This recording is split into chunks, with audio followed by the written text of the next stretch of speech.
And this morning, the city faces a very big question mark on where to house migrants this winter. Now, this comes after Governor J.B. Pritzker rejected plans to build a tent city over environmental concerns.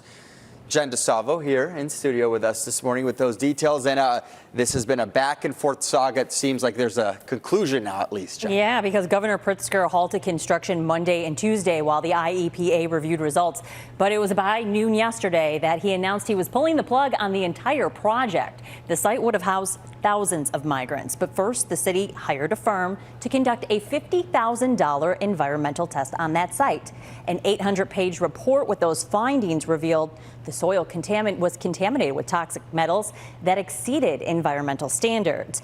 In the ground, lead, arsenic, and mercury that was higher than allowed, amongst other things. After days of silence, though, a reaction yesterday from Chicago's mayor. The state did not provide any additional guidelines or any sort of methodology in which they were requiring us to go by. So we used the standards that were available to us. The site has been substantiated at being safe by third-party validators.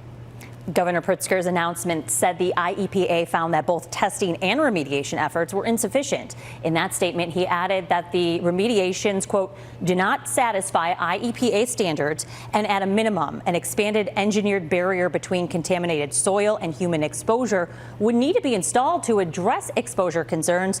Further investigation might also identify additional contamination that would require additional remediation. The attorney representing the residents of Brighton Park in a lawsuit filed against the city says he's asking for an audit of where all that money was spent on the site, and he's also going to be asking more about the contamination as it affects the residents nearby.